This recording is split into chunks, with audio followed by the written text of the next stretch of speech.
Hi there, it's Sandra here from Create in Spain. I apologise for the noise in the background, my machine is working.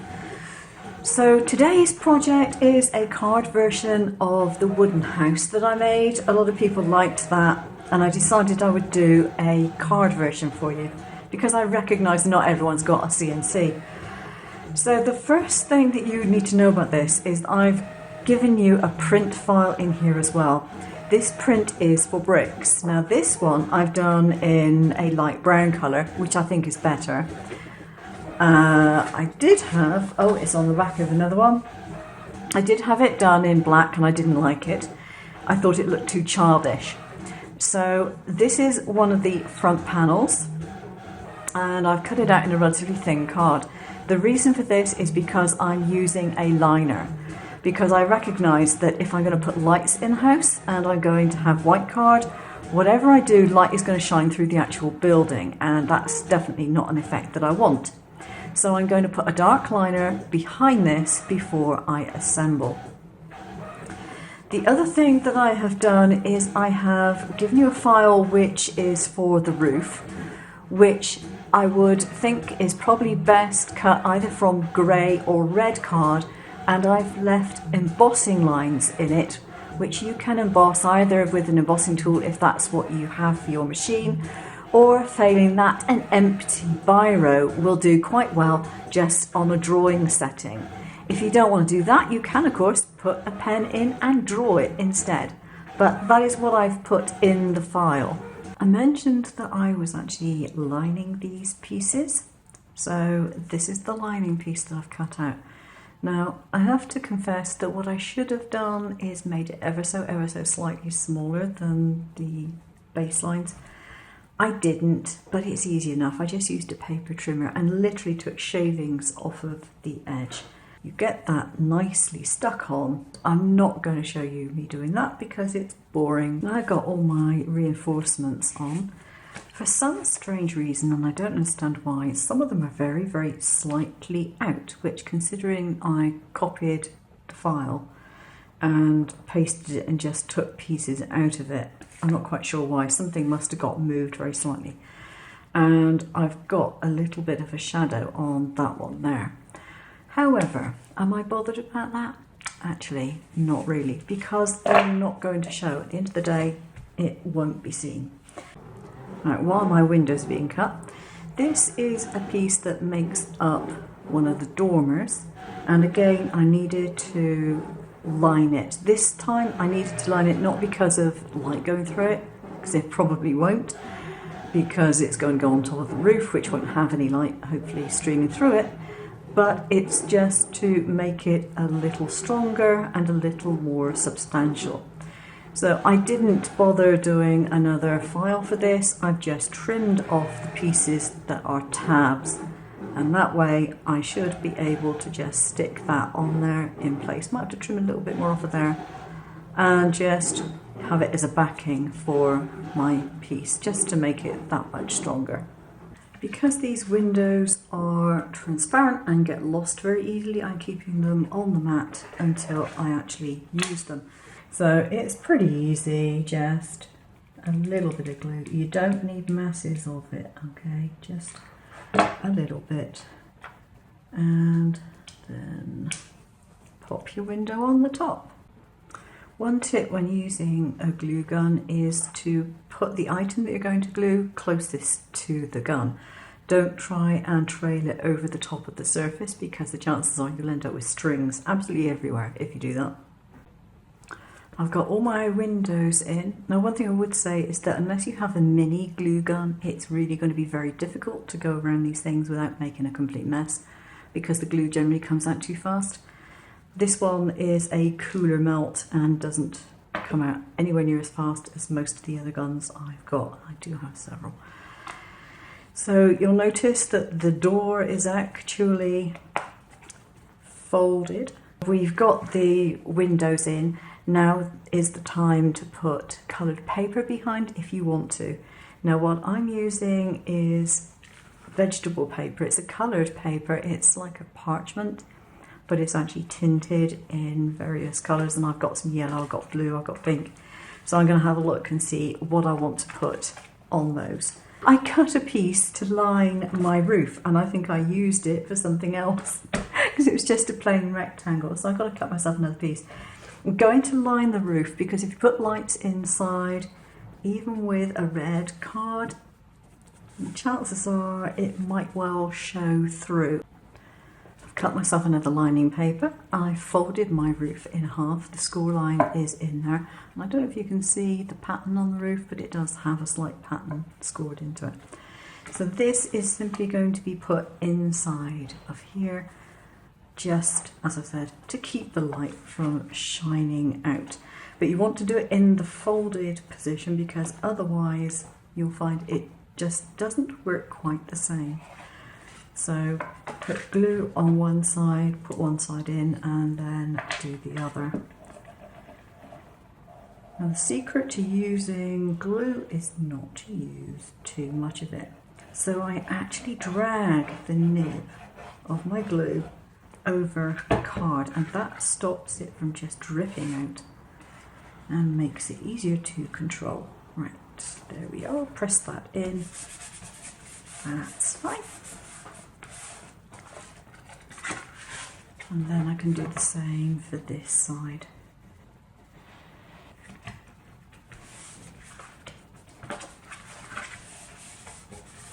Now, so it automatically wants to be in a bent position, which is great because it's a roof. The next thing I want to fold up is the chimney. And again, it's got the score lines there. I haven't bothered to shape the tab, so just a little snip, snip.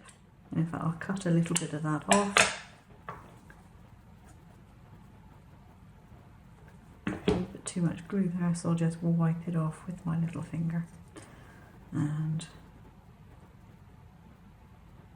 that should. Score lines for the eaves, so those can go in. Nice decorative pretty little eaves which go underneath the roof line when it's all done.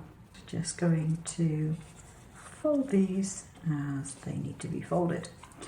So that will be the front edge, and then these will help to attach. We are in a position now pretty much where we can start to make things up. So I'm going to fold the tabs on here. Because you've got it strengthened, it makes it really easy to fold those tabs. It would be a pain to fold them in the wrong way, wouldn't it? I'm going to use some blue and some pink, which will give nice colour tones when the lights are on.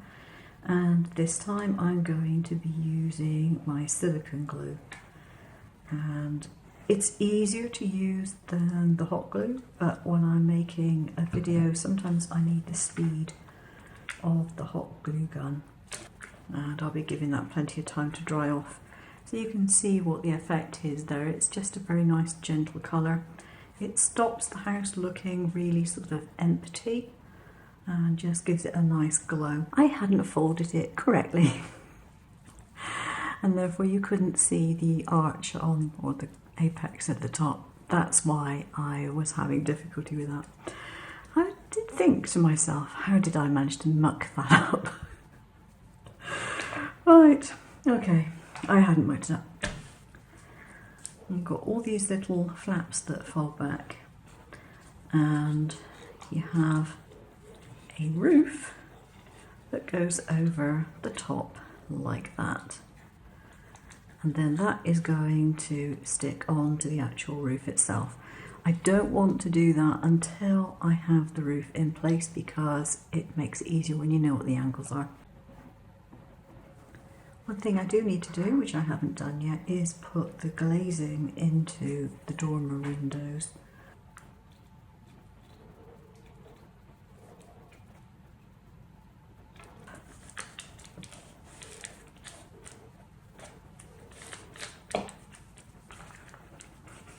And there we have the join.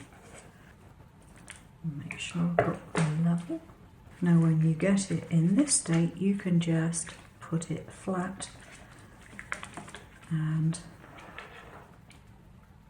put the other piece over the top.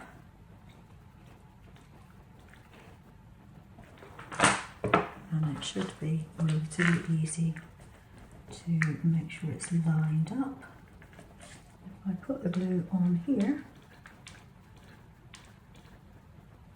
like that,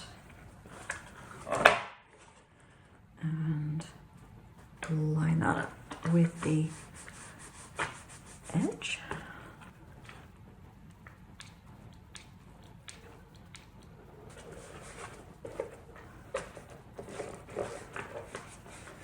There we go, in line with that edge.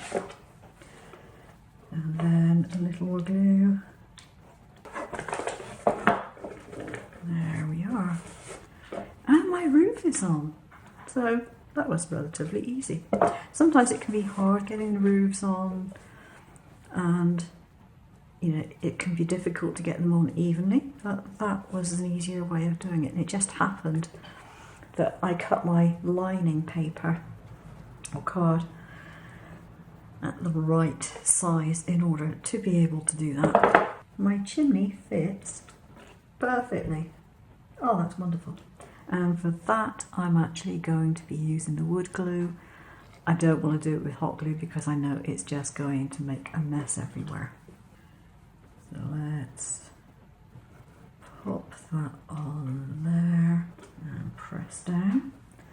To remove any excess glue, I tend to use a nail tool like that, and then you can just wipe it in some tissue. So many white bits. And the glue dries clear anyway, so it isn't much of a problem. But if you get a big wad of it, then you might want to make sure that you remove it. And what I'm going to do is use the same tool to put the glue close to the edge on the inside, so it'll seep into any little gaps. Now this one's got a bit creased, and normally if I was doing this I might be concerned about that, but I'm going to be putting snow over the top, so if there's anything I don't like the look of, it'll get snow covered. Now with this I am happier to use the hot glue because it will keep it in place quicker. As long as I get it in the right place, of course. There we go. One dormer window on. Get rid of any strings. And yay, I've got my dormers on. It's probably the most difficult of the entire lot. The other thing that I want to do is to put in my decorative eaves. Use a tool to press it in. The next step that I have to do on my house is to put on the window frames. Now these are designed to slot precisely into the holes. So you will need something that, something just fell down on my shelf.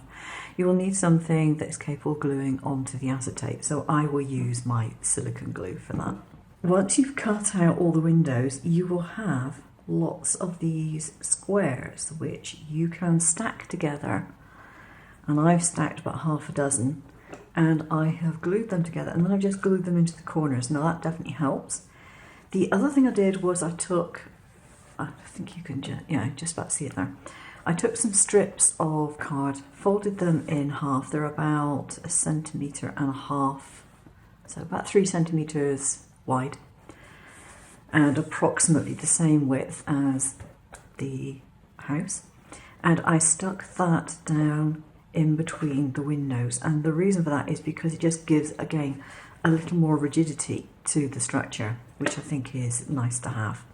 You don't have to do it, you may decide you don't want to do it, but if you want to keep this from year to year, I suggest that you do.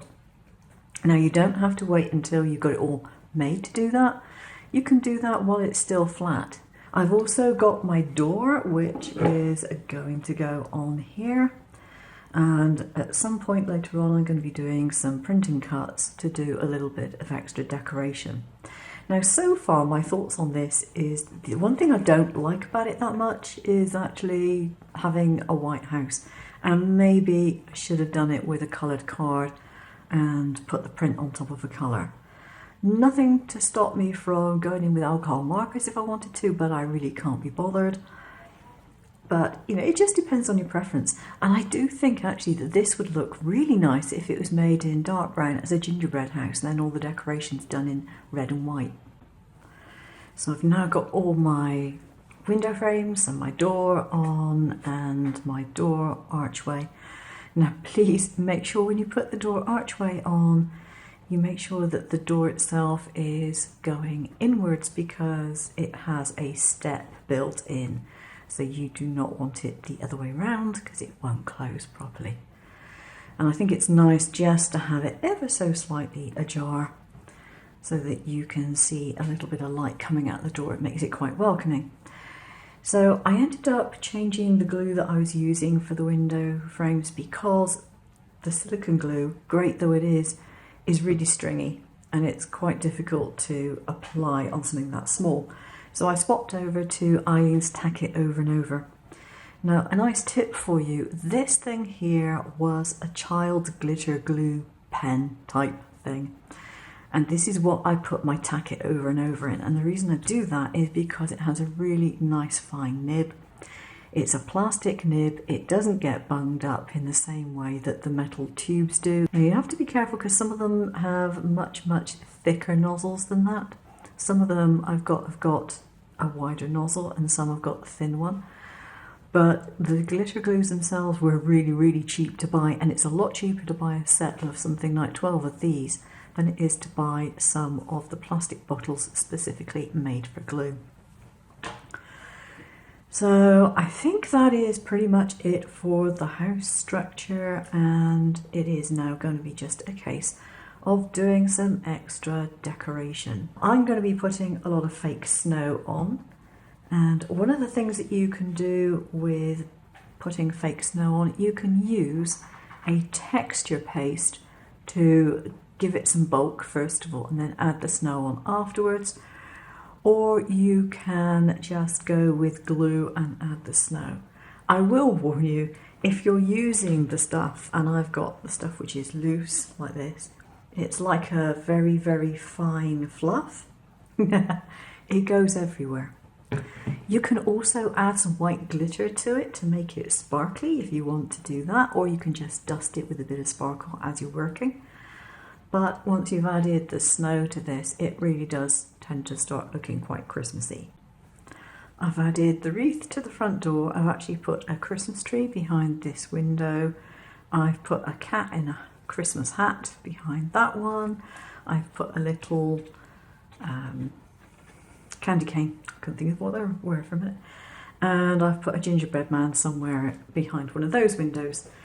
So that's as much as I'm going to do at the moment for that, because as I said, this is a prototype and the idea is just that you can use it as a base and do exactly what you want with it. So the next thing I need to do is add some snow, and one thing I learned from doing the wooden model that I had is that the snow I have, it goes absolutely everywhere. It's really fine powdery stuff. It's fun. But also that it needs a little more extra help in the depth department. So I have some mousse white texture paste stuff that I got from Lidl or Aldi, and it's going to be really good for adding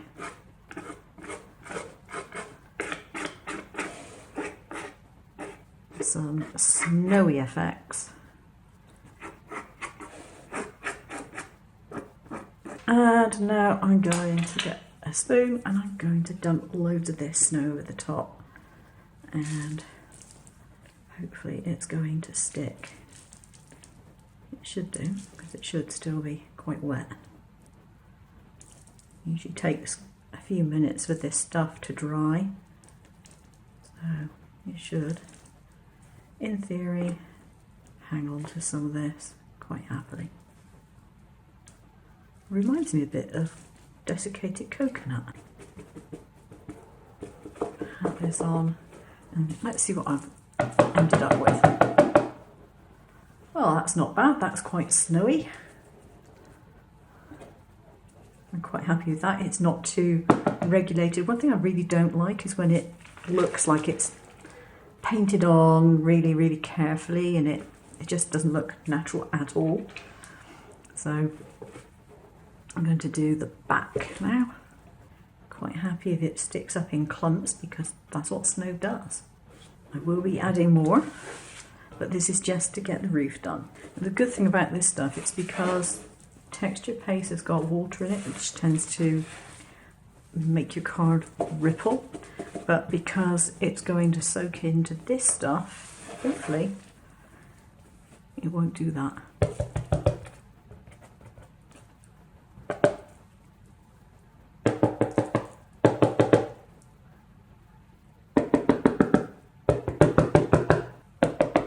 That has dried pretty rapidly, but it's definitely a good snowy looking roof, so I'm pleased with that. So I've completed my Christmas house, my card version. I think it looks pretty good considering. I do think it will probably still look better as a gingerbread house, but maybe that's just me. I'm sure kids would absolutely love something like this.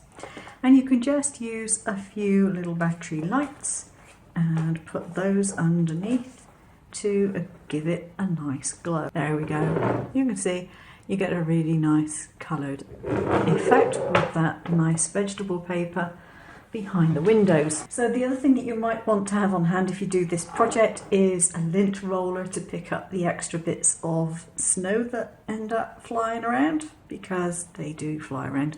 I'm going to leave this one to dry on my tray here for a few hours, and then I'll give it a good shake to get any excess off.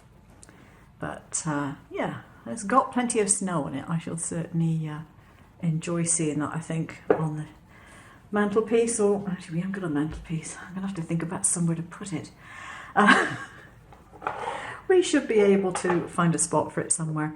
If you have LED powered lights, you can use those, because I have put the little mouse hole at the back to accommodate a lead to come into the house.